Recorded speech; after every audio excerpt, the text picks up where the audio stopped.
I think that's just fucking hilarious because who knows what the fuck happened that actually made them put up that fucking notice. I'm sure it could have been a variety of things. It was probably, you know what it was? It was probably some sort of a Antonio Brown Snapchat situation. Anyway, all gas, no break. Welcome to the show, Chris, Justin, and Mo. Episode 57, the CJ Mosley episode, Bart Scott episode, Mo Lewis episode. Guy started Tom Brady's career. Mo's got the jersey in his background to pay homage to this milestone in our careers. No offensive coordinator has been hired yet, so not much to really report on that front. They did interview a few people. They interviewed, or they were going to interview Darryl Revel, the guy from Miami, but he declined. He informed everyone. Yeah, he informed everyone today that all interested teams. He informed them that he is staying in Miami to be to his QB coach. I'm fine with that because I think his track record of actually calling plays wasn't very good. They interviewed that tight end coach from the Patriots. They should stay far away from anyone from the Patriots staff. Yep. Nick Caley or Nick Caley, wherever you say it. And then today, I think they're interviewing Nathaniel Hackett now, and also the Eagles quarterback coach. I forget his name off the top of my head, but Brian Johnson. Yeah, Brian Thompson.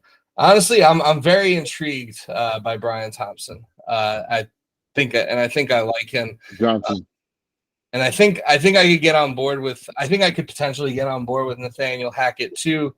Of course, the domino of events of Aaron Rodgers going on the Pat McAfee show yesterday, saying that he wasn't committing to like anything with the Packers, and that he needs to figure out like what the right situation for him is to play football next year.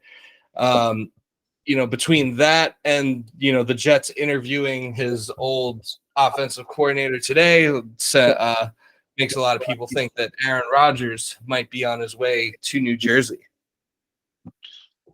Yeah, and that's with the signing, if they do end up hiring him as an offensive coordinator, Nathaniel Hackett. But I mean, like, I don't know. He claims to like him a lot, and I feel like that might just solidify it.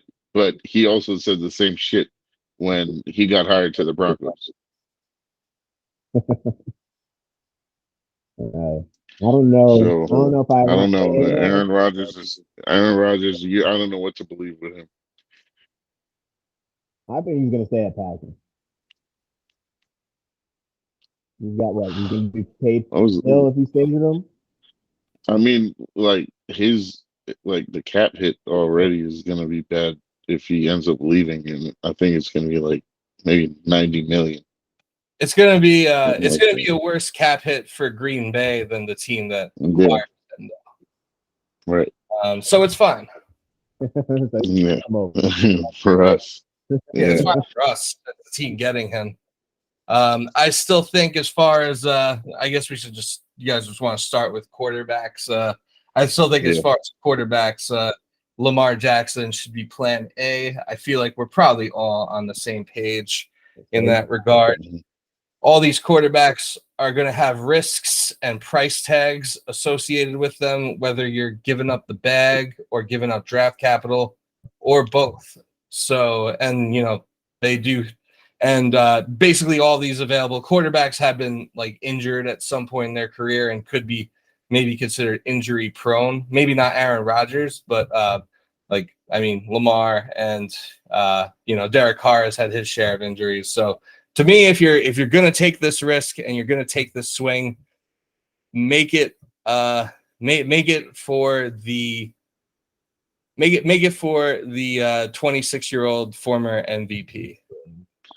If we're going highest to lowest, I would say like what we dream of having. It's going to be Lamar, Aaron Rodgers. I'll put at 1A and 1B. and then I'll put probably Derek Carr right after that. Everybody else, I mean, it's just. I feel like that's How the do you see? plan. The front office wants fucking Derek Carr #1. So, well, the thing is with Derek Carr, like Derek Carr looked like he played like shit this year, right? Yeah. But that was because he was under Josh McDaniels. The guy who really developed him to make him look good was Greg Olson, and he's available as an offensive coordinator. He's an assistant for the Raiders, and he's not calling plays. And he was the offensive coordinator for, I think, 2016 to 18 or 19, I want to say. And he's also available. They haven't had an interview with him yet, but there's a long laundry list of available candidates that the Jets want to interview. He might come up. Joe Brady just came up. Nathaniel Hackett, they just had an interview today, I believe. And there's many other people that are just open for interviews. But what I see is, I guess it's what Aaron Rodgers, Derek Carr, Lamar Jackson, Jimmy G, Gardner Minshew, and Ryan Tannehill. Those look like the top. Let's go Minshew. And Gardner Minshew being last. And I wish I didn't even have him on the list, to be honest. And he's probably like the most unlikely to even be considered. And that's if like any other player decides basically, okay, we don't want to go there. Yeah. So what I'm interested to see is how does the timing of everything like affect what the Jets do? Because we all agree Lamar should be plan A, option A. He's easily the best of any potential available quarterback, and is also young and in his prime. But how does the timing of the timelines of everything affect all this? Because Derek Carr, I think, will probably be released like 3 days after the Super Bowl because Raiders, if he's still on the roster 3 days be after able to be a free agent, right? Pay $40 million, which they're not going to do. So there's definitely no reason to trade for Carr. No team should actually trade for him because the Raiders' hand will be forced and they'll have to release him. Unless you want Derek Carr badly enough that you don't want to compete with other teams on the open market, there's no reason to trade for Derek Carr. So there's that. So that's it. But that timeline, what did you say? He's got a no trade clause too, doesn't he? He does, Yeah, but he does. But he could be getting cut. He probably will get cut. Yeah, definitely.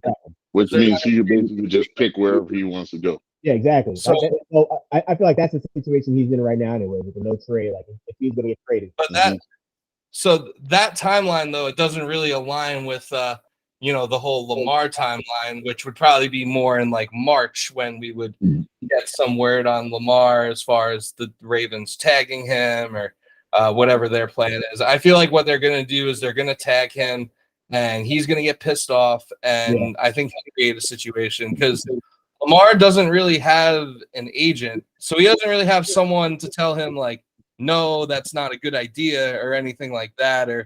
So I feel like he's kind of like his own guy who could kind of like maybe set do something kind of unprecedented and refuse to play under the tag as a quarterback. I could see him potentially doing that. There's also the fact that he did not travel with he didn't travel with the Ravens to the game Sunday. I know that I do believe that he actually is hurt and actually couldn't play. But still a little it's a little suspicious that he didn't travel with the team. And then afterwards, of course, he wiped his Instagram bio clean of like any pictures. He has no profile picture now, so he has like nothing Ravens related in like any of his social media profiles. So I think he wants to me, well, even if they offer to pay him, I think he might go out if another team's going to pay him, even a little less. Like I don't know. Like this whole time, I was like, oh, the Ravens are too well run of an organization, but it feels like things are kind of like falling apart at the seams because it's like Yeah. They didn't pay Lamar like when they should have paid him, which was probably like a year or two ago when they should have paid him. And now they're in this situation. And if you're Lamar Jackson, if I'm Lamar Jackson, I'd probably want to go somewhere else because aside from Mark Andrews, like I don't have anyone to throw the football to here. Right. And that's what that was a perfect segue, because what I was going to get into was like his MVP season. He actually was making passes. Yeah. Right. And like after that, I feel like they cultivated him to just mostly running. So he wasn't really like making passes. So he didn't really need like prominent receivers to throw to. That's why they got Hollywood Brown. If they keep that same situation, if they brought him here, like our receivers would probably get pissed just like they are at Zach Wilson. No, you see that's the thing is. Yeah, I was saying. Wait. Can I try to speak? Yeah. Okay, so that's what the attraction would be if you actually end up getting Lamar Jackson, because then you can hire somebody who could be like an air raid offense type of guy, and you basically know how to coach up Lamar and use him in all his attributes and his strengths, because he can pass the ball. Yes, 100%. In the beginning, he can. I'm pretty sure I was recording saying that this is going to be Lamar's best passing season, even though they got rid of Hollywood Brown, because I thought he's going to step up and not want to run as often. Right. But unfortunately, they didn't have a receiving core, and it just didn't fucking. Now here's the hard part. Here comes the hard part. What makes Lamar attracted to the Jets? What makes Lamar attracted to versatility? Yes. Money. I don't know how much like being in New York or being in like a big city or a big market means to him. From like to Lamar or to the Jets. I think we're talking about from Lamar's point of view. If you were Lamar Jackson, why would you want to be a Jet? So money, one. Maybe playing in New York is a factor. Maybe being in New York City, being able to, cash in on what that does for an athlete. Although I think in today's day and age, being in New York doesn't really matter that much for stuff like that. Like Lamar already, like the market would grow, because like it would basically be like having Michael Vick 2.0 in New York. Yeah, in his prime, not like washed by prime. Right. Like we had. Yeah, so that's exactly. like two things. But I've already heard rumors of Lamar. Breece Hall would be the best running back he ever played with, and it would take and then it would really take our offense to a new level. Yeah, Garrett Wilson, I think that was a reason. The best rookie wide receiver in football, who's probably who will probably be firmly in the top 10 next year. If our O-line can see, the only thing that I feel like that would help is like it would help Lamar taking less hits, and that would like keep him in the pocket way more, and he won't have to like suffer injuries as much as he had already, because he's missed a lot of time like playing with Baltimore. Yeah. Another thing that should be attractive to Lamar as far as the Jets go is getting to reunite with his old teammate Mekhi Becton. He can stay healthy, and I've seen Mekhi on Instagram doing some heavy recruiting. That's something I want to talk about too later on. I didn't know that. I'll bring it up. Yeah. He lost like 20 pounds in like 2 weeks or some shit. I'll tell you something that's not attractive. If I'm Lamar, I'll tell you something that's not attractive about playing for the Jets. Playing at MetLife Stadium on that goddamn turf. But aren't they changing it? Aren't they changing that? I think they are. Like 4 years. Oh, in 4 fucking years? 3 years. I thought they were changing it next year. Yeah. Was it next year? Yeah. I thought this. I'm thinking of the stadium. the stadium contract's over in 4 years. Yeah, Yeah, it is. It is next. They definitely need to change that. They're changing the turf next year. Yeah. Yeah. Okay, so hopefully that helps then. I don't know how much it's gonna help because like I don't know, but it can't be any worse because like playing on that shit now is like playing on concrete. But yeah, I think another attractive thing is if our O line can stay healthy, it'll be the best O line that he's probably played for. If they're fucking yeah, well, that's another issue. That is a big if. I mean, the Ravens O line is overall it's usually been pretty good over his. But yeah, it has been. O line could be better than anyone he's played in the past 3-4 years. Fucking what again? What was it, 19? Yeah, I mean, they have what, like 3 decent starters on their O line that have been healthy. Yeah, I'll be 100% honest with you. I don't think I can name a single person on the Ravens. Ronnie Stanley. Yeah, the true him. But I've Tyler Linderbaum too.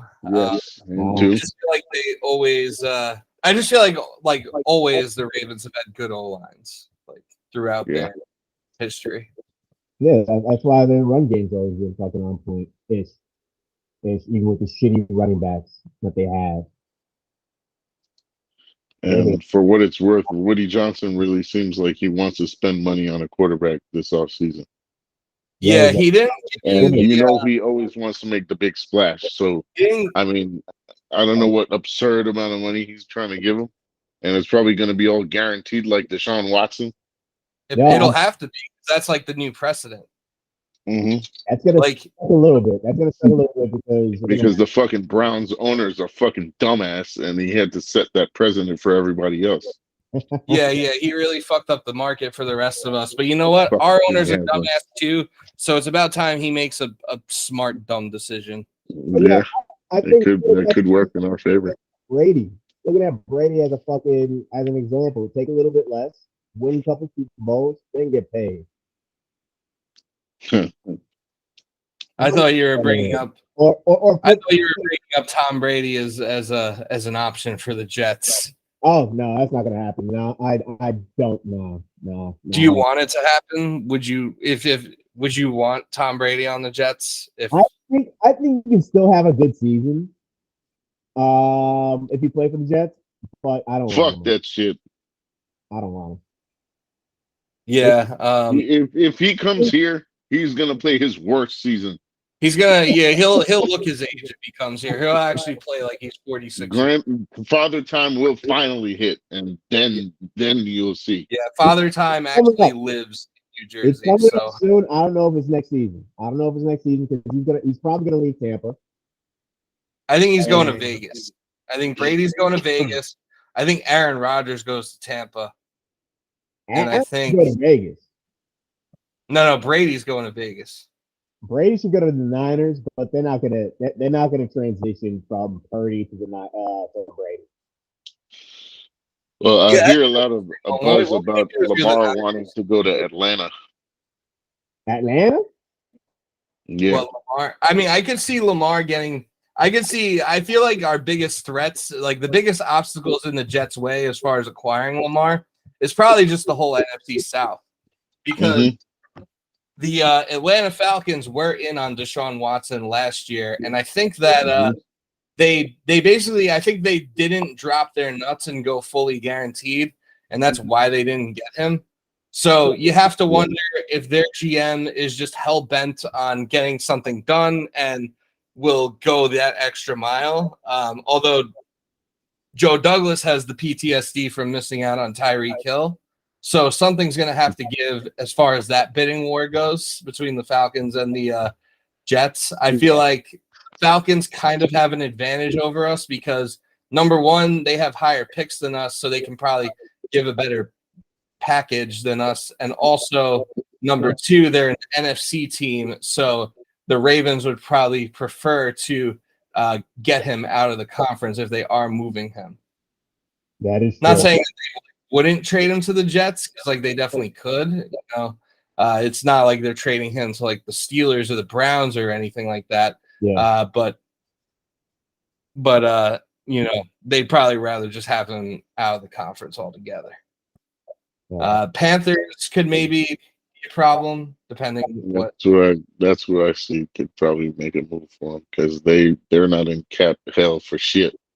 Yeah, but if I'm Lamar, I want to go to the fucking team where I can compete, get to the fucking playoffs, win a goddamn Super Bowl. Yeah. Okay. Well, how you gonna pay him? Well, the thing is, explain how you gonna pay him. Lamar turns whatever team Lamar goes to, he turns them into that team. So if he goes to the Jets, he turns them into a team that he could compete, with. And I think we're a team that's already away from being Super Bowl contenders, but the Lamar Jackson would make the Jets a serious team. He would make the Falcons a serious team too. Okay, so would you trade Quinnen Williams? No, I'd trade Elijah Moore. You have to pay him too.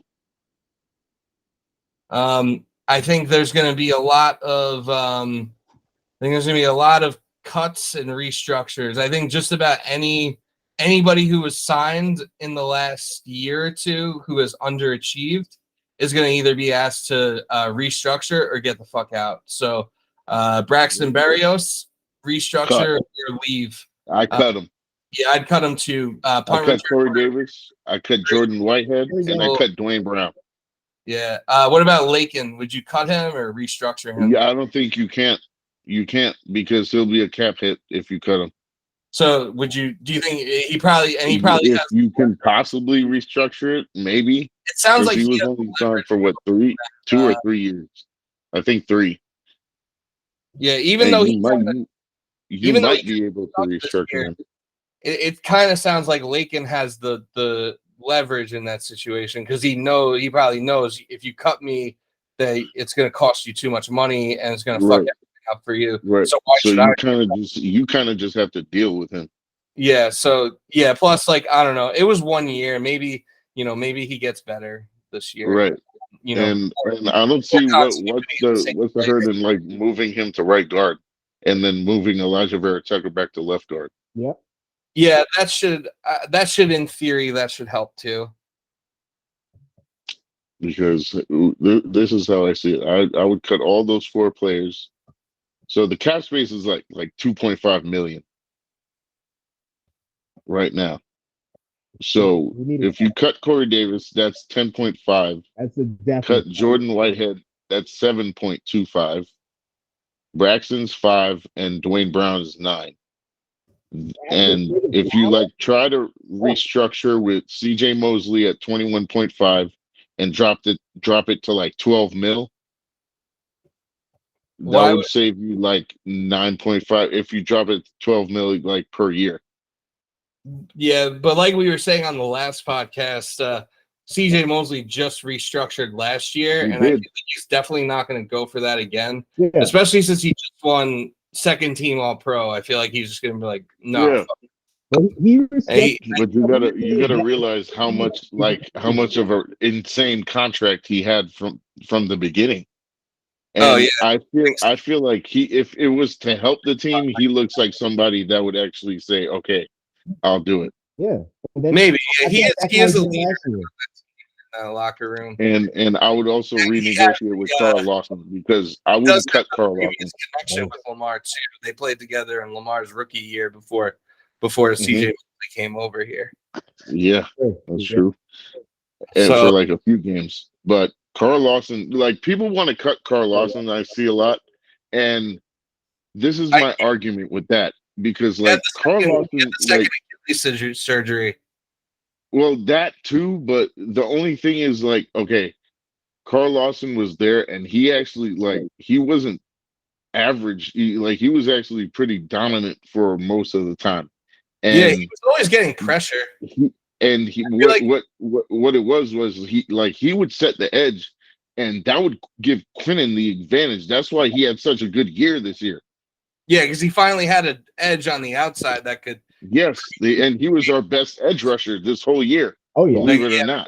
Command attention away from himself. He got paid. He got overpaid, obviously, because we have to pay the jet tax back then, 2 years ago. But now, I mean, you see how competent the defense is. You can renegotiate maybe with him. It's just an option. You can see how if it works or not. Restructure.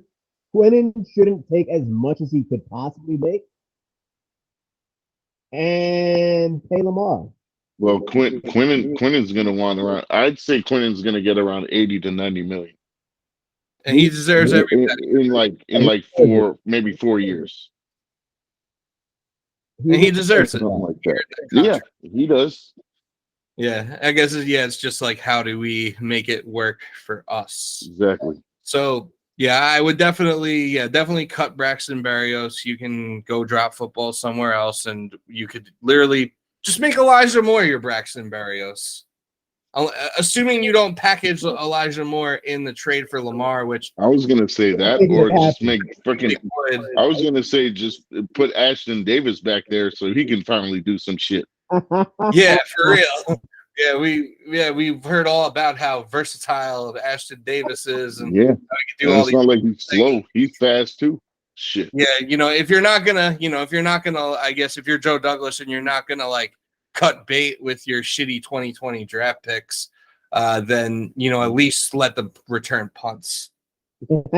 So players obviously that we should re-sign, I think, would be Quinnen. Obviously, he gets a big contract. Sign Bryce Huff to like a year at least. 5 Yeah, more. I want Bryce Huff for like 2 or 3 years. We need to re-sign everyone defense with like a 1-round tender. Yeah, first round tender. Yeah. Connor McGovern, I'd renegotiate with him, and well, he's a free agent, so I just re-sign him for like 2 years until we can draft a center. And then Quan, I'd re-sign for 2 for like 8 mil, and then Quincy 1 year, 6 mil. Yeah, I could get on with that. I could see us getting rid of Quincy, but still, I could too. Depending on like how free agency goes and the draft signings. Yeah, but I think he didn't do fucking work, man. He's been improving since last year. I feel like the Jets will want to keep him for the namesake. Keep their name tree going with the Williams brothers and the Bryce and Breece Hall and Zach Wilson, Garrett Wilson, because they're they might be down a Wilson, although I think Zach will be on the roster, but he will be. But two free agents I definitely want us to sign is Jordan Poyer and Mike McGlinchey. So like they'll solidify right tackle with McGlinchey from the 49ers. And that'll obviously mean we cut George Fant and Jordan Poyer replacing Jordan Whitehead. Yeah. Well, Fant's got to go. I mean, Whitehead too. He sucks too much and he costs too much money. Yeah. And the reason why I wanted to cut Corey Davis is, one, he's like healthy half the season, not even. He causes a lot of penalties, and he dropped so many balls. And like especially since we're not continuing forward with Zach, I feel like that makes Corey Davis expendable, because I feel like the real value that Corey Davis provided to this team for the last 2 years was that he was just a very dependable target for Zach, even despite the drops. Like, he was someone that Zach was comfortable with from day one. Like, even in the preseason, he was just like force feeding the ball to Corey Davis. Yeah. So I feel like that was like the real value that he provided the Jets, was like he was like a nice go-to guy for Zach for a minute.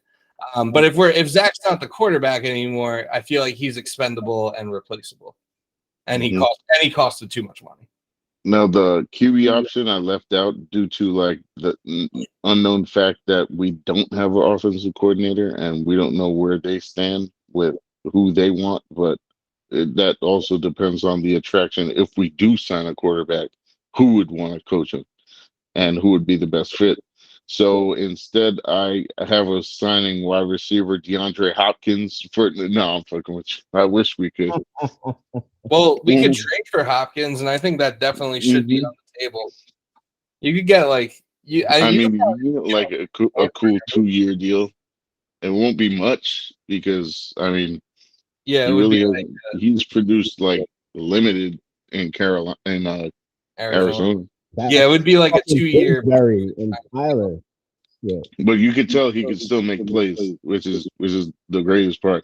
And he's what, like 30, so it'd be like how we got Brandon Marshall when he was like 30, Yeah, and he was still able to I think produce. he's much better. Shit ton better. But he's way better. Oh yeah.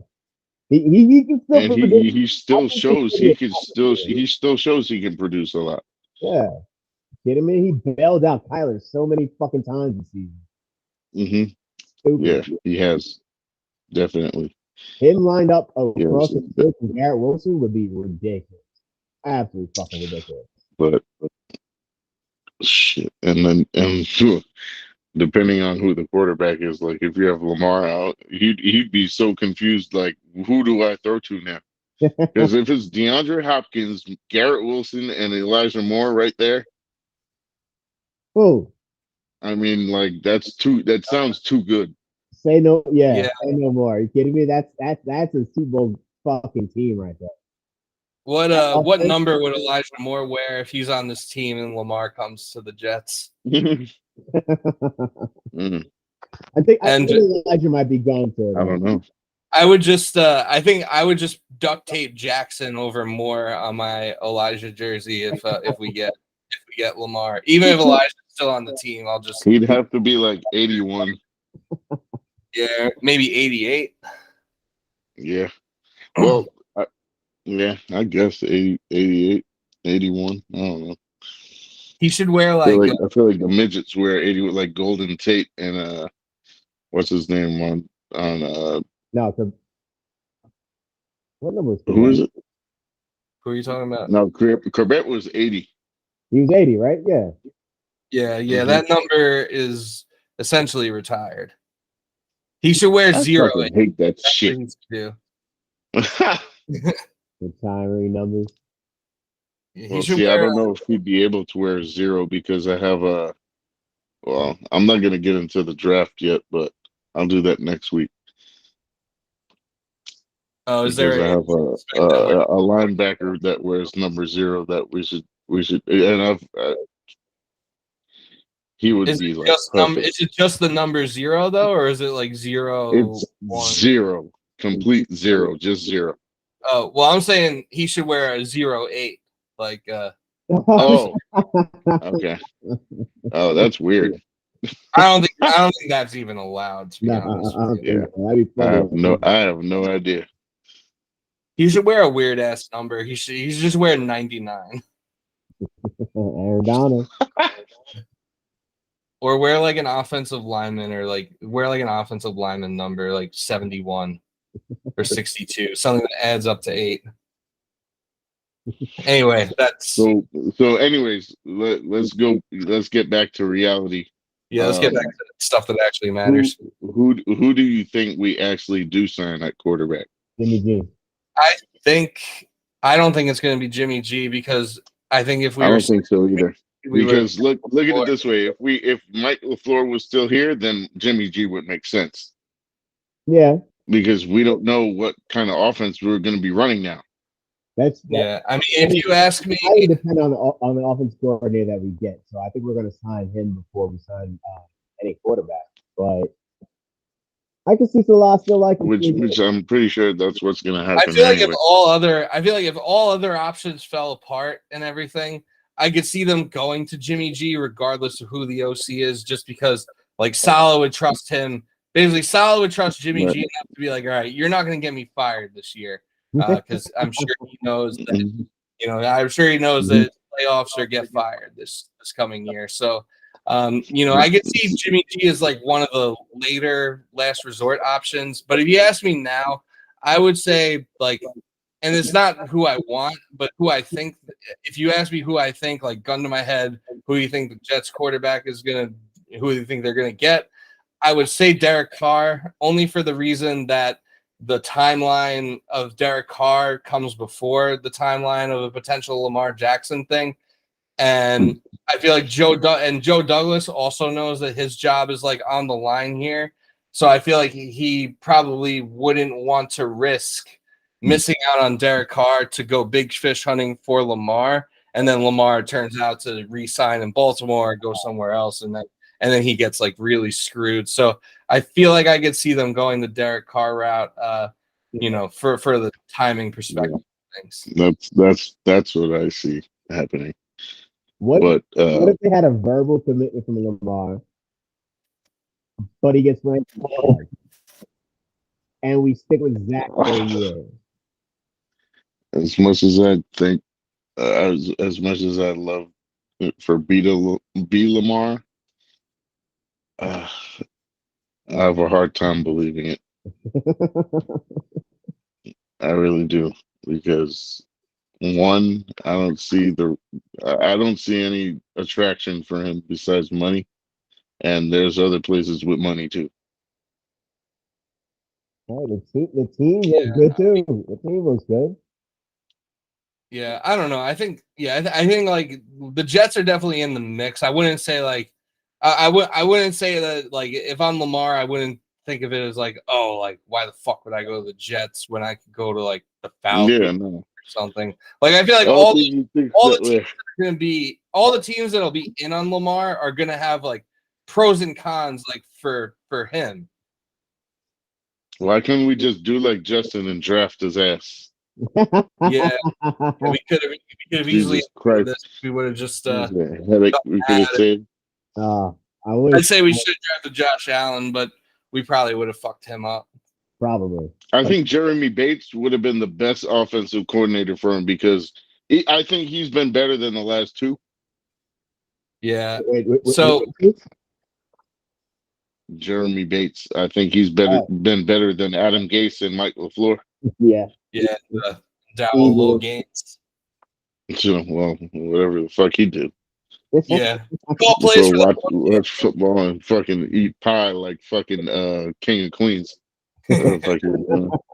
Yeah. So Jeremy Bates, I think Jeremy Bates got thrown under the bus. So because and this is what I was gonna bring up. Because like obviously I think even though Woody Johnson doesn't say it, I think we have a playoff mandate next year. Right? No, we absolutely do. Wouldn't you say Everyone knows that. So and I feel like that's why Darrell Bevel declined the interview, because he was saying, okay, why would I want to come here for 1 year? Because what if it doesn't work out? So this is the thing, like what makes that job attractive? Yeah, that's the issue. I mean, what makes the job attractive is there are only what makes the job attractive is that there are only 32 offensive coordinator jobs in the NFL, and the Jets are one. So that's true. But the thing is, he decided to stay as the quarterback's coach for the Dolphins. Yeah. Well, that was his decision. Right. Declining everybody else as well. Yeah, it wasn't just us. Cliff Kingsbury took a one-way flight to Thailand. Yeah. And told everyone. Oh, damn. Yeah, he's definitely going to go fuck Chinese. Yeah. Probably by accident, but he'll say it's by accident. He didn't belong being a coach. As far as what else makes it attractive, I mean, it depends who the quarterback is, but the coordinator is going to come before the quarterback. Yeah, but do you think that's where do you think that we hire is like is going to be a giveaway to who we get as quarterback? Yeah. Oh yeah, definitely. Yeah, 100%. If we hire Greg Olson, I'm surprised we haven't hit up Greg Olson yet. And I know. And it's kind of weird. I feel like we have. We have, but they haven't like publicized it yet. Yeah, and that I feel like that's the situation that it's. Why do you think? Why do you think they'd be keeping and Derek Carr? Why do you think they'd be keeping MDL but telling us about everyone else they're interviewing? Because those were candidates that nobody expected to be. Just like Frank Reich, everyone wanted Frank Reich, but guess what? He's still getting head coaching interviews. Yeah, he's gonna get a head coaching job somewhere. He'll probably he probably will. And there's only what 4 other options. Yeah. Yeah. Because he's not going to get rehired by Indy. So it's what Denver, which I'm pretty sure what Sean Payton sounds like he wants to go there. It's Denver, Houston, Denver, Houston, Arizona, Carolina. that's pretty much yeah, that's pretty much it. Yeah, New Orleans kept their coach, right? Yeah. Yeah, New Orleans kept their coach. Falcons they kept Arthur Smith. Mhm. No one else really fired anybody. So. Chargers fired their offensive coordinator, and they're in the same position as us. Yeah, and their job is much more and they have a quarterback. Even though, because they have a great quarterback. Even though, Brandon Staley should have been fired too. Like, probably, yeah. I guess But they as went soon the same route as us, making their OC the scapegoat for right. their playoff collapse. But No. Brandon should not have survived that. That was 100% coaching. As soon as they did that, I realized, he's not getting fired. Coaching, especially when they tried to kick they were up by 10, and then they tried to kick a field goal to go up by 13 instead of just going for the touchdown to make it a 3-score game. Yeah. When their defense could not get a stop in the second half at all.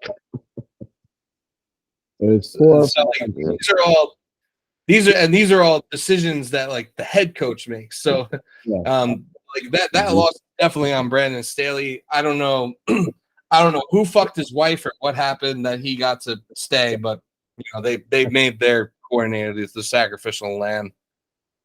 No, but I think y'all missing the biggest attraction for the OC to us is the fact that he's gonna have carte blanche. Like, the offense is 100% his next season. I don't think Salah's gonna have anything to do with it. No, he's not. He didn't have anything to do with it the past 2 years. No, that's him and LaFleur. He already knew what LaFleur was gonna do. But see, this is why I feel like it's best to get somebody who was a head coach and knows how to run offense, because at least they have that head coach's experience and they understand what to do better with the offense, not just call it. Yeah, the problem is those people are either still getting head coaching interviews or they're in Thailand banging hookers that have penises. And Bill Callahan hasn't really been mentioned at all, and he's mentioned. That would be a good hire. Because he knows how to construct the O-line real good, and he's also been a run game coordinator. He's also been running backs coach, play caller too. Yeah, he has, and that's what our offense is that's our strong suit on offense. He took John Gruden's Raiders to the Super Bowl that year, and really took their offense to the next level, and then got smacked by John Gruden's Buccaneers. Smacked by Tony Dungy's Buccaneers that were coached by John Gruden, because John Gruden unlocked the next level of that defense. John Gruden, which is insane. It was, but yeah, I mean, as far as offensive coordinators go, I have no idea who the hell they're gonna get, to be honest with you. But I don't know either. I have a feeling that whoever they do get is gonna be someone kind of underwhelming. I don't think it's gonna be a hire that makes us. I don't think they're gonna hire someone where we're gonna be like, oh, what the fuck are you doing? Same old Jets and all that. I don't think it's gonna be that type of hire, like a Adam Gase, Dowell Logan's type of hire, but I think it's going to be someone that's kind of under.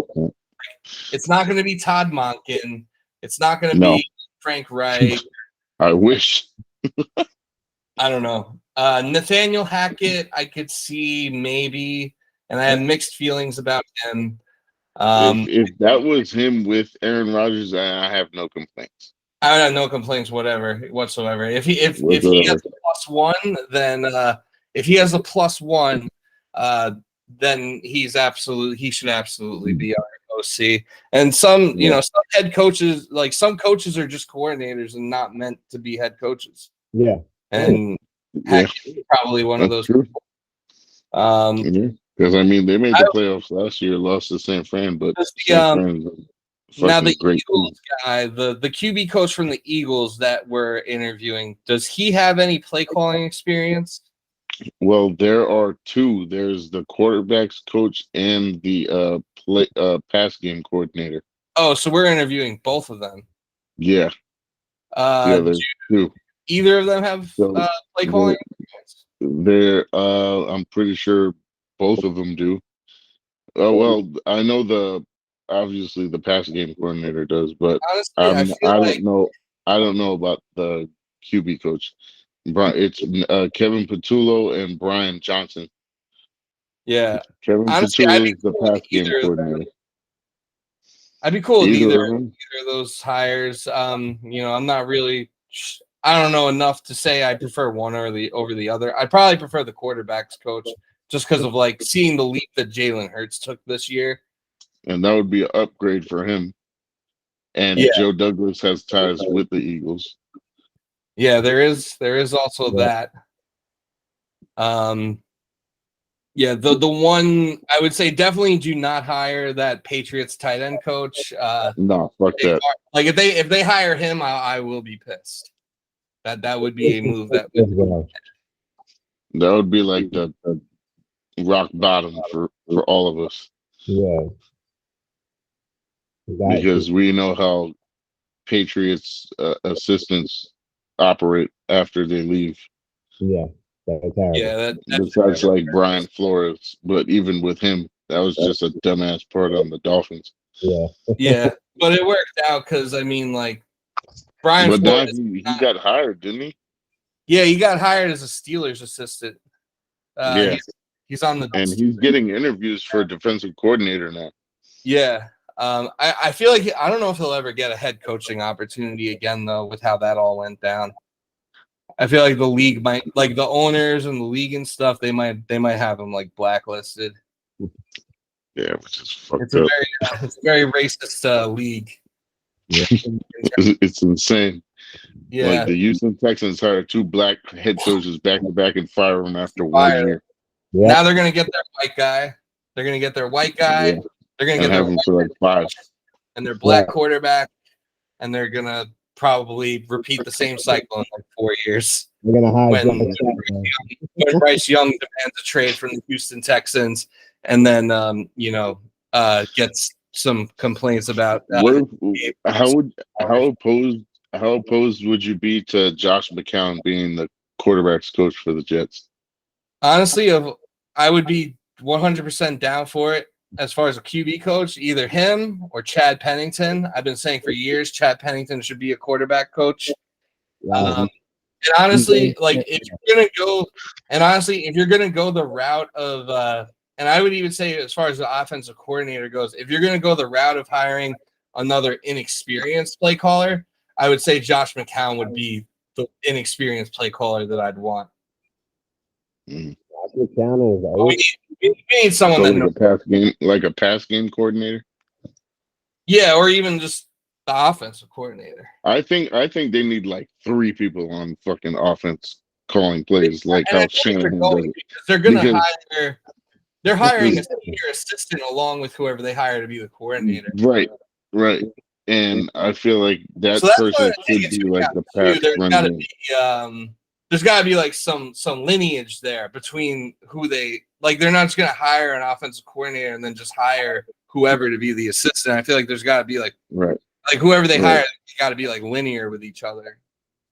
Because I feel like there should be like a senior assistant, a QB coach, and an offensive coordinator. Yeah, like a real quarterback coach, not like Rob Calabrese or whoever the hell. Okay, I'm confused. Is Rob Calabrese, did he get fired or is he still on the staff? No, he's still on the staff. But I feel like when they bring in these new people, like he could potentially get fired. Yeah, he probably could. Because I kept hearing like different reports like last week. It was like, oh, Rob Calabrese's fired. Oh no, he's staying. No, he's fired. No, he's staying. And like I just Well, lost. from what I saw, I'm pretty sure that They should get rid of him too. It's he's like still there. I mean, like, what did overhaul he the do entire that's so offensive great? staff. You didn't score a touchdown for 3 weeks and 3 must-win games. You gotta overhaul that side of the ball. Let's find out.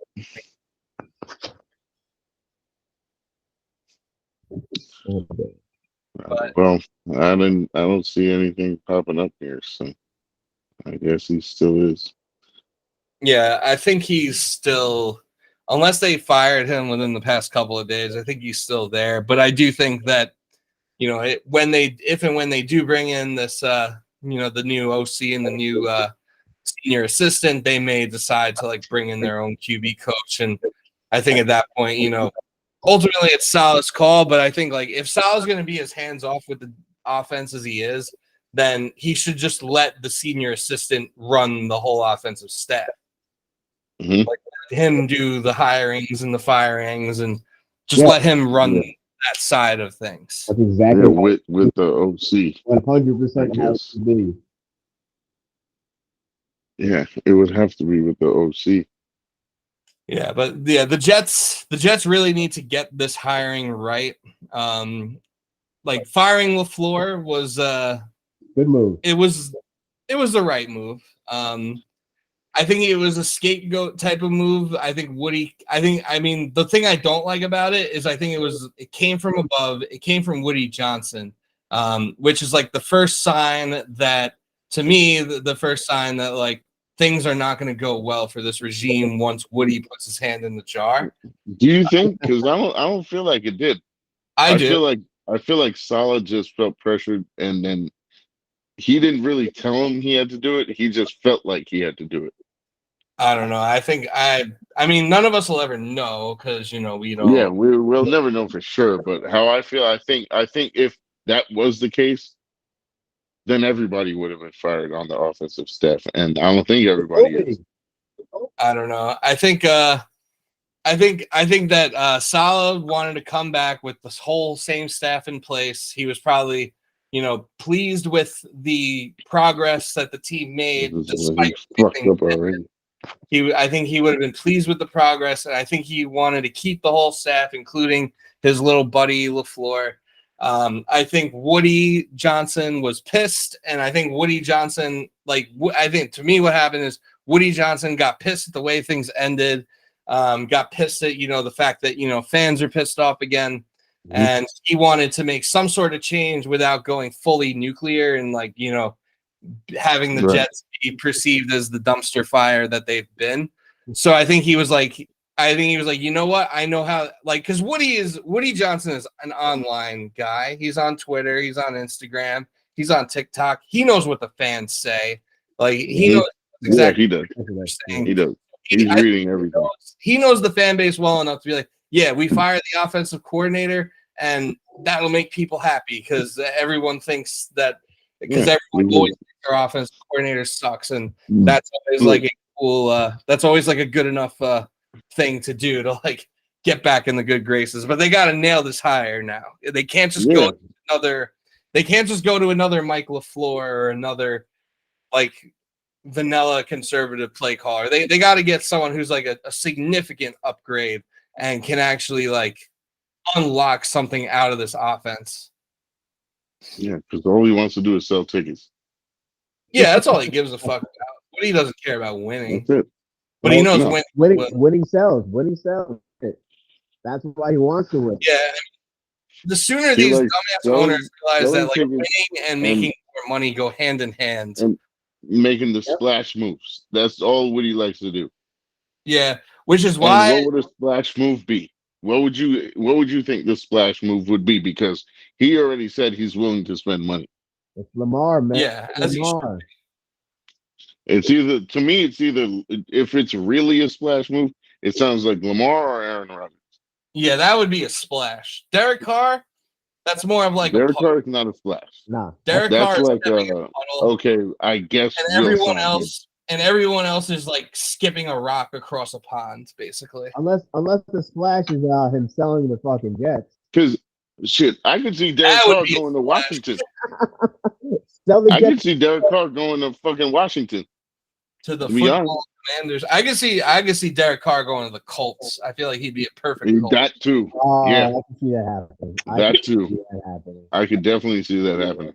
I'll tell you everything that's going to happen right now. These are my official official quarterback carousel predictions for 2020. Off-season predictions. Let's go. Brady, Early.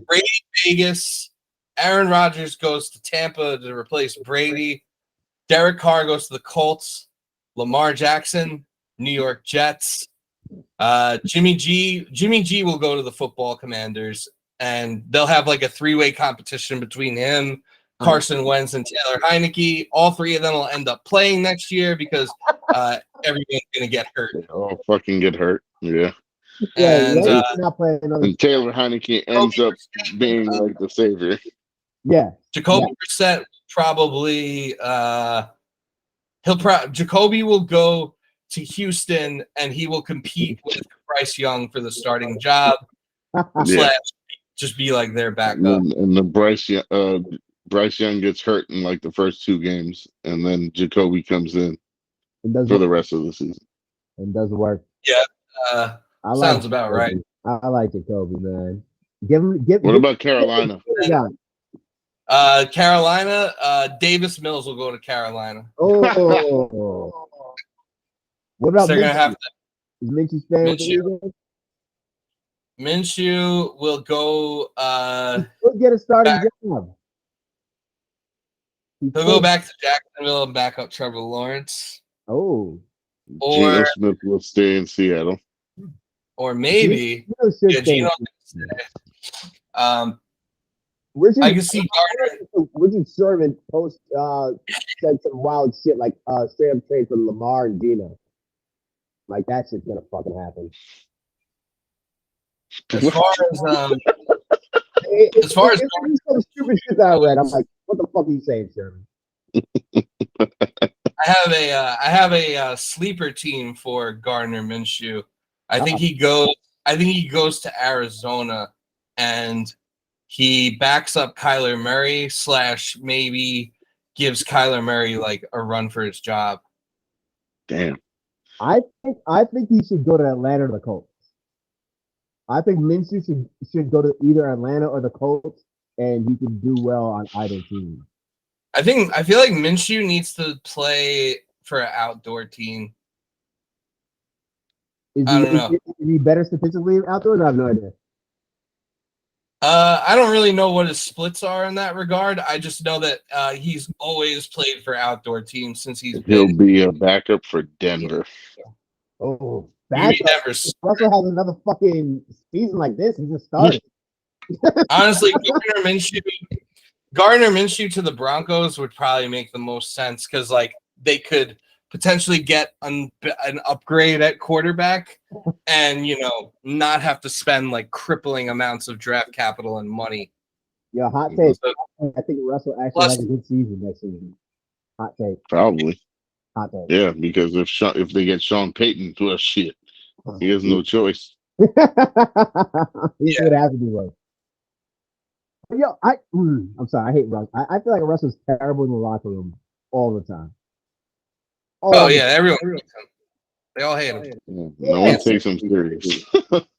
Yeah, exactly. No one takes him seriously.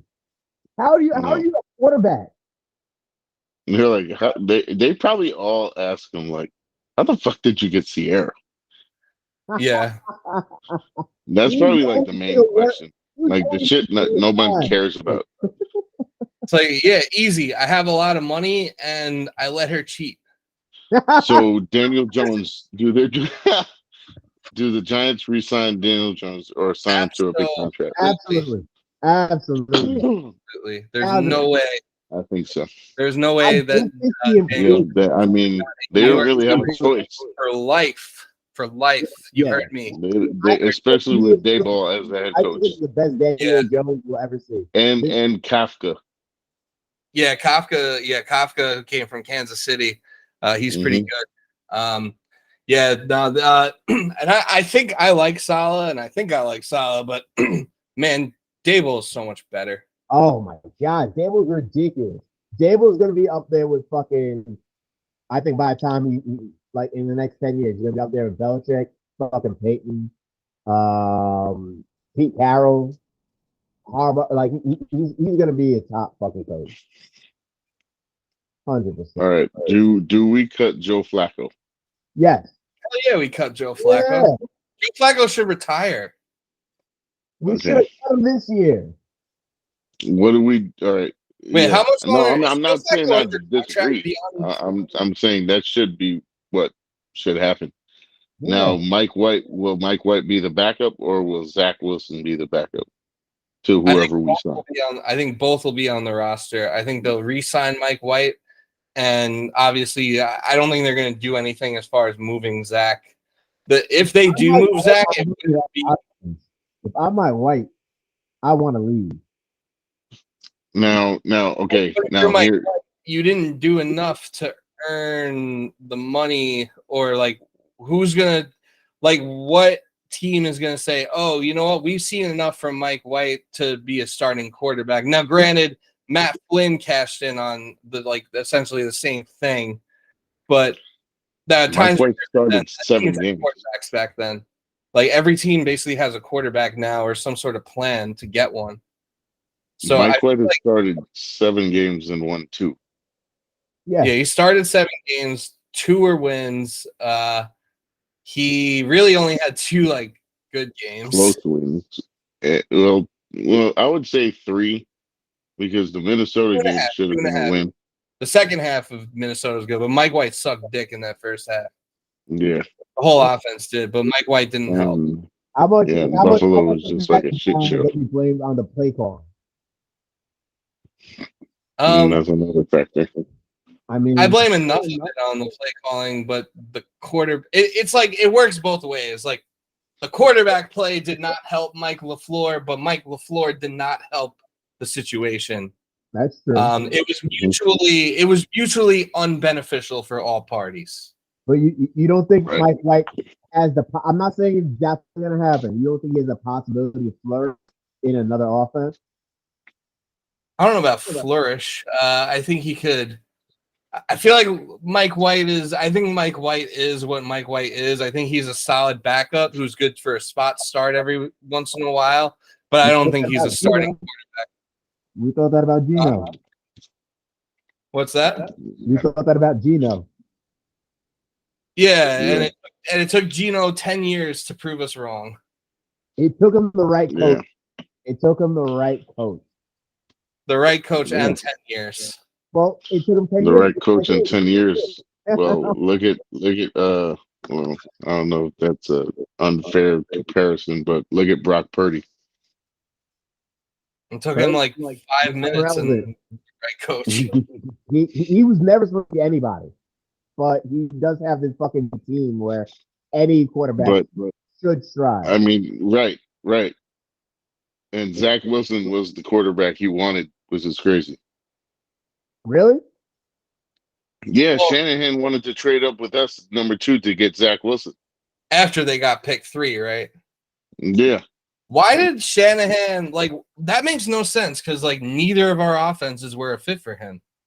Like, why did Shanahan and LaFleur and all these 49ers, West Coast offense, why did all these West Coast disciples want Zach Wilson? I have no idea. I was saying this when we drafted him because he played for BYU. And I get so pissed when I think about it, too. I was like, shit, I wish we traded with San Fran, and then we could have gotten Micah Parsons. Yeah, well, we would have probably just taken Trey Lance or Justin Fields, which would have been better. Either we'd have a good running back quarterback, or we would just still be what if Trey Lance was a Jet and he like got hurt the first 2 years? Like what would the the same situation we are in now? Yeah. Basically needing a quarterback. There would be more of a debate though, as like, we give Trey Lance a chance. Yep. Yeah. Yep. Yeah, which would even be worse.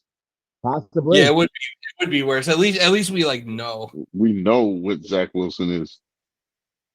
But Trey Lance is unproven. He is unproven. I'm not saying he's going to be a great quarterback. We have no fucking idea. He didn't look amazing during the game he was playing with them. Is Trey Lance even going to get an opportunity to I think not. No, it's Purdy all the way. Not in San Francisco, right? I mean, like, it's hard. Yeah, I feel like you got to stick with Brock Purdy at this point if you're San 100%. Especially if Fran. he beats the Cowboys this weekend. Oh, definitely. I said the Bucks are going to beat the Cowboys, but the Niners are definitely going to beat the Cowboys. Yo, the Bucks fucked up my parlay. Speaking of that, I parlayed. should we get into the picks? And the Bucks are the one team I chose wrong. They fucked up my parlay. Fucking Tom Brady. Yeah, we could do picks if you want. I feel like we've discussed just about everything. Yeah. Yeah. Before we do picks, final predictions. Who is the offensive coordinator and who is the quarterback for the Jets in 2023? I'm going to go with Derek Carr. And for OC, I'm going to predict I think they'll hire I'm just going to say Hackett. Hackett. All right. Justin, you want to go second or last? I don't. Quarterback. Yeah, I think Derek Carr is the quarterback we get. Unfortunately. Obviously, we want Lamar, but I think. Why would you say unfortunately? Even though this contradicts what I said like a few minutes ago, and I said that Carr would go to Indy, and when I did my quarterback predictions. Yeah. Yeah, but look, what if like there is no option for Lamar Jackson to come here? What if he was just like, yeah, I don't want to go to the Jets and just declined? Then this is what you think will happen, not what you want to happen. I think it's Derek Carr no matter what. I think Derek Carr is our first. I think he's their front office first choice, and they're going to look for an OC that kind of wants that. But okay, Wilson. Yeah, we'll see. That's what I was going to say. Unless we're getting Derek Carr broken leg. If he's playing, broken leg. If you're getting Derek Carr, you want Greg Olsen as the offensive coordinator. Yes, I would want him, but I'm just I don't know what offensive coordinator we're gonna get. So my OC choice is gonna be Tom Brady. Fuck it. It'd be funny.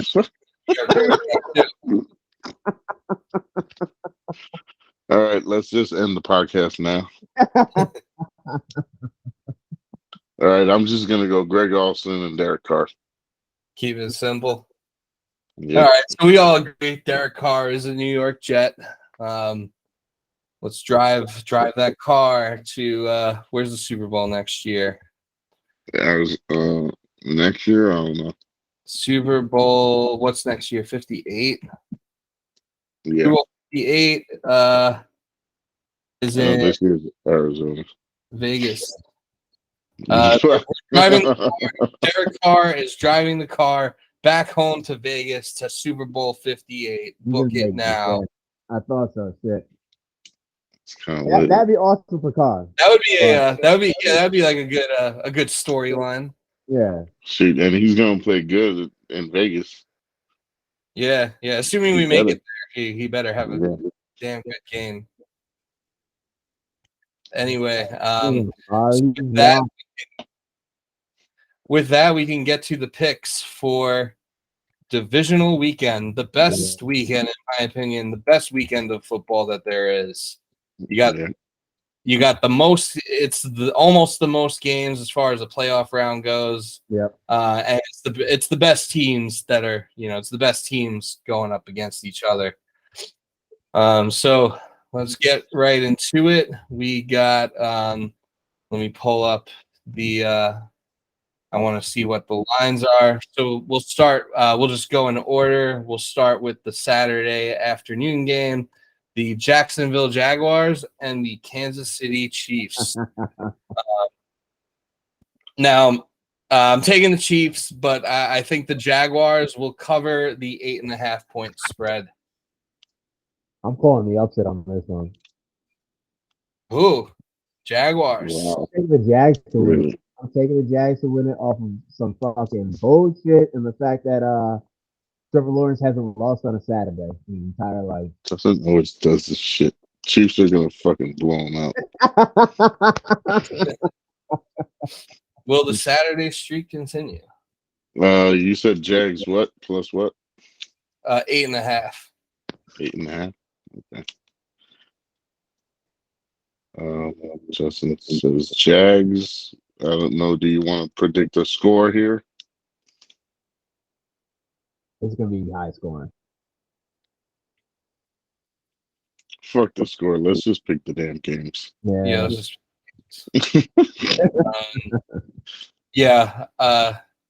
So Justin, you picked the Chiefs to blow them out. I'm taking the Jags. No, he's picking the Jags. Oh no, Mo. I meant Mo. I'm picking the Chiefs. Yes. Yeah, I said the wrong name. All right. Go to. And then we're gonna go Eagles and Giants. The New York Football Giants and the Philadelphia Eagles. So I think I'm going to go with the upset on this one. I think I'm going to pick the Giants. I think that the Eagles Jalen Hurts and the Eagles are going to be rusty. Jalen Hurts did not look great against the Giants a few weeks ago when he played their backups. He's going to be playing their starters now. That was like his first game in a month, and then they had like another 2 weeks off. So I think the Eagles are going to come out rusty, and I think the Giants will pull off an upset here. Bug it. Well, I have the Eagles winning the Super Bowl, so you know who I got winning. Is that Mo talking, or is that the pussy talking? No, this is me talking. Actually, I was predicting this a couple weeks ago. Fair enough. I think I agree with you. They come out rusty, but they're still gonna win the game. They're still gonna win the game. You think they'll cover the spread? 7.5 points. Maybe not.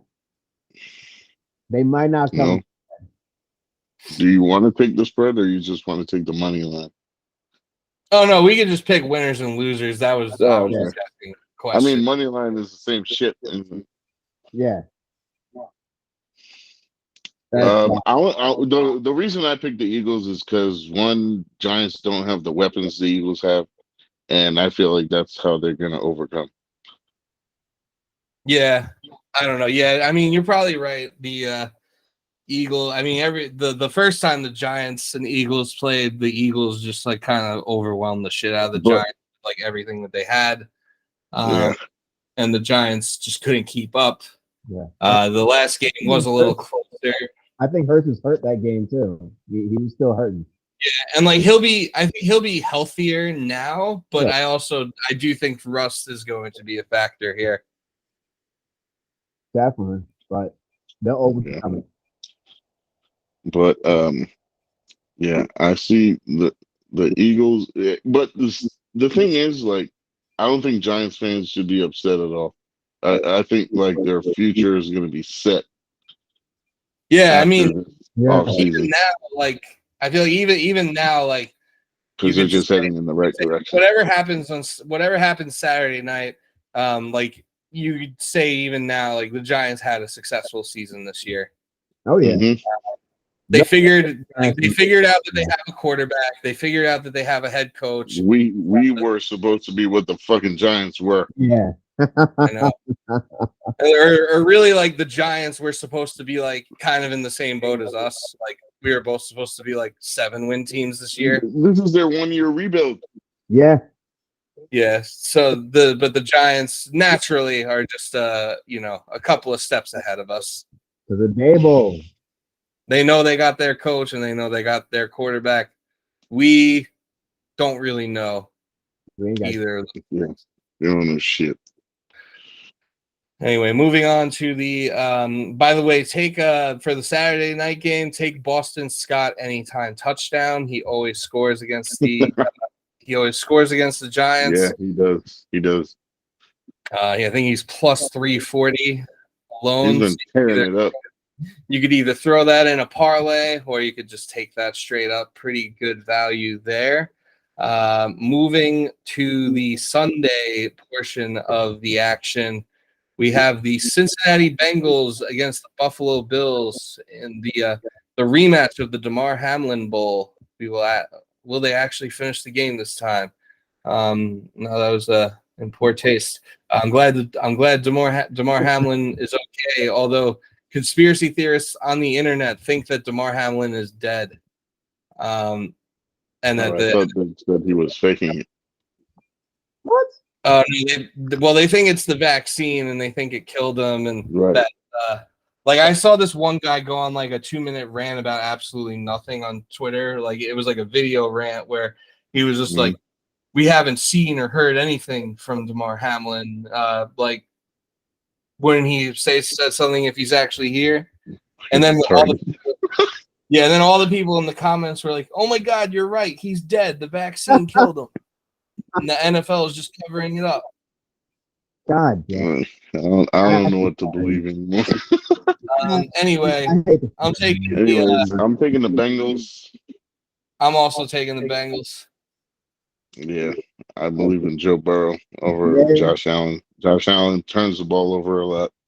I see the Bengals capitalizing on it. Shit against Miami. Yeah, he did, and I see no difference happening here except the Bengals capitalizing. Yep, that's it. And they're not going to be fucking up as much as the Bills offense will be. And this is probably my only upset. Although the Bengals were a little shaky against the Ravens. Yeah, they were. But that's because they like do shit. It was all Burrow. I feel like that was also like the Ravens defense knowing like we have to play light. Yeah, see, the Ravens defense is better than people think it is. Oh yeah. They're the one defense in the league that has like 3 corners that can guard your receivers. Yeah, and like 5 linebackers that could all start. Yeah. Yeah, they do have. They just signed Roquan Smith, didn't they? Yeah, they did sign Roquan Smith, which means there's only one player left for them to franchise. So good luck. Good luck. All right, Bengals straight. A clean sweep across the board for the Cincinnati Bungholes. And then finally, we have the Dallas Cowboys and the San Francisco 49ers rounding out the action Sunday evening. The Niners are 3.5-point favorites at home. I'll take the Niners to win. The Niners score like 30 points plus at least every fucking game, so I'm taking the Niners. Although if Dak plays the way he did on Monday, the sky's the limit. See, the Dak is unpredictable, so that's why I can't trust him. Yeah, and San Francisco's defense is much better than Tampa Bay's. But Cowboys' defense is good too. Cowboys' defense was good too. Yeah, but the offset was the Bucs' offensive line was shaky. Yeah, San Fran's got a better O-line. 49ers got a way better O-line. Weapons too. And I feel like this might be Brock Purdy's first test, really. Yeah.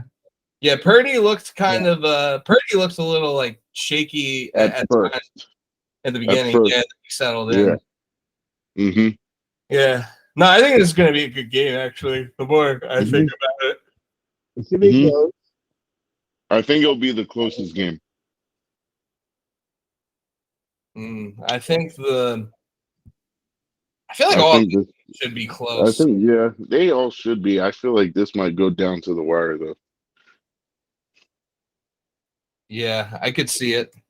Every game so far this playoffs has been close, other than the fucking Bucs Cowboys. Yeah, pretty much. Yeah, every game is good, fucking close, fucking good fight or good comeback. Yeah, the first half of the Niners game was close. Yeah. Yo, remember how I said on the podcast be 41-17 49ers? Well, I bet $40 on a correct score of 41-17 for that game. It would have paid out $780, and I was so close to winning. They were up 117, and then Oh my it was god. fourth down. It was fourth down. Paul said 31-17. And then they threw the flag. Damn. Me and you both took the 49ers 9.5. Justin took Seahawks plus Oh yeah, 9.5. Justin, you owe us $10. Remember we? Yeah. We made that bet. Remember? Good. Last Oh, we podcast. have the recording. Yeah, we got receipts. We We got receipts like solid. we also have receipts of when I was winning every week. Yeah, we got those receipts too. That'll all be Yeah. We'll calculate that later. All right, and that's it for the picks. Yep, that's it for the picks. Anybody got any for the podcast? Anybody got any final words?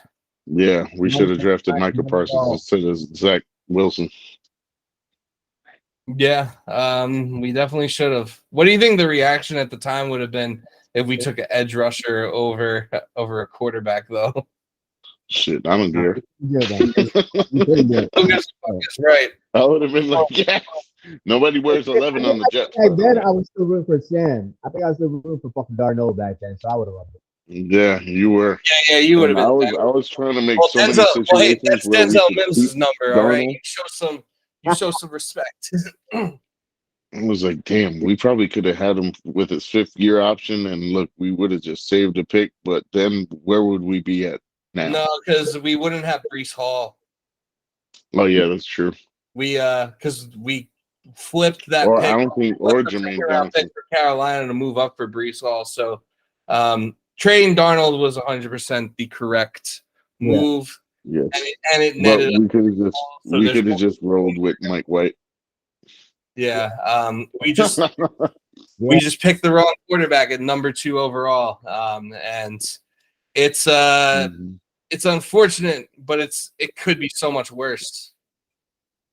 Like our situation could be a lot worse if not for the fact of like hitting on everything else, like in this past draft. Yeah. Oh yeah. Yeah. We hit. Also, NYJ Matt tweeted these like t-shirts and hoodies. It's like Sauce and DJ Reed, like an NBA Jam shirt. Oh, nice. That's dope. I gotta see it. Yeah. Yeah. Buy one. I'll Jeff, you need to get fucking Twitter. Send me the link. I'll probably see it. I'll just share my screen real quick before we end this. NBA Jams. This is the shirt though. Oh yeah, it's sick. Yeah, I'm gonna fully rated. I love it. I'm gonna have to get one of those. Anyway, that's gonna be it for us here today. Thank you all for tuning in.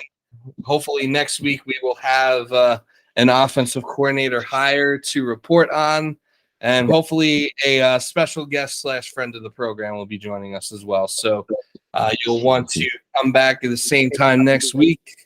Until then, stay beautiful, stay wonderful, and take care and wash your ass. Every day. Yep. Do not skip ass washing day. No. Which day. Okay.